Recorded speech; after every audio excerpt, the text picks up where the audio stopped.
toward the Port Authority buildings and Penn Station on their way to the suburbs. She'd tried living in those neat little towns a few train stops from Manhattan, and they'd felt wrong. The closest she'd come to happiness was in the countryside up in Vermont, but even that hadn't been quite right. It was her major inborn flaw, always feeling she was in the wrong place at the wrong time. She'd lectured herself on being shallow. She should know by now that the grass was never greener on the other side. It just seemed that way. But still, the restlessness followed. She'd really hoped to stick with the aptly named epithet to prove to herself that she could, but that was becoming less of an option. She ought to be grateful to the stunningly attractive, absolutely revolting Philip Ronson for giving her the excuse to leave, but she still wanted to punch him. It was freaking cold, the wind whistling through the cement and granite fjords of New York, and she pulled her leather coat more tightly around her. It was trendy, but it wasn't warm, and at that moment she would have given anything for an ugly, puffy parka or even a cloth coat like her Republican great-grandmother had worn with such pride. She needed some thin, lacy long johns if she were going to make it in the city for another year. She ought to go back to her soulless cubicle of an apartment with the walls covered with old movie posters, but the condo had barely enough floor space to move. She could pace just as easily in her shower.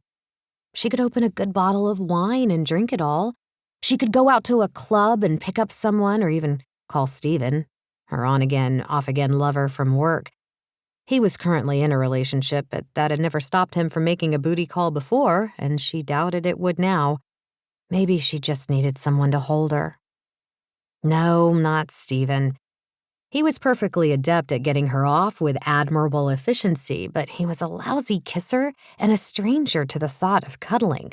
Not that she wanted him hanging around afterward, but it had begun to feel like rote, and even the release of sex no longer seemed worth the soullessness of it. Maybe a little retail therapy. That was probably what kept her in New York. They had the best shopping in the world. She had some money from her grandmother, and she was paid ridiculously well with no one to spend the money on. She didn't need a damn thing, but that was a non-issue. You didn't have to need something in order to spend money on it. Macys would be a madhouse. The parade a few weeks ago had been spectacular, if cold, with only the oversized elephant balloon going haywire, and the window decorations this year were supposed to be spectacular, the best since the late 1940s, according to one of the many podcasts she listened to. She could buy herself a ludicrously expensive handbag, corporate street cred dependent on how much you paid for your purse, and tax-deductible besides. She could get a glass of wine at Felix's Hungarian Cafe, stuff herself on exquisite pastries or fresh salads if she were feeling virtuous. She could skip Macys and head uptown, try on designer clothes, and even order something if the mood struck her. She'd probably need it for the extravagant holiday parties she would be required to attend. But she had a sentimental attachment to the grand old store, even if it was growing stodgy after more than 100 years in existence. Maybe she'd treat herself to a very nice pair of earrings, diamonds, maybe, cold and hard like the pit of her stomach.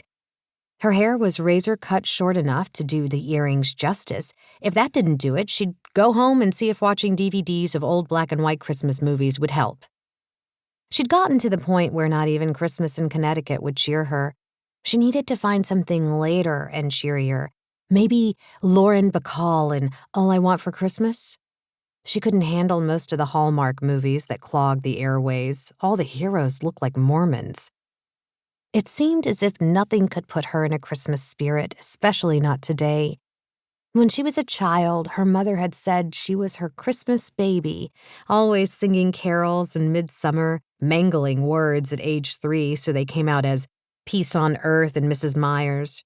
But right now, she was feeling more like the Grinch. Philip Ronson was enough to turn anyone into a Scrooge. It was a depressing time of year nowadays. Her father had left when she was young, her mother died 10 years ago, and she'd been an only child. There was no one to care whether she lived or died, except the boss whose ass she covered daily. No one to buy presents.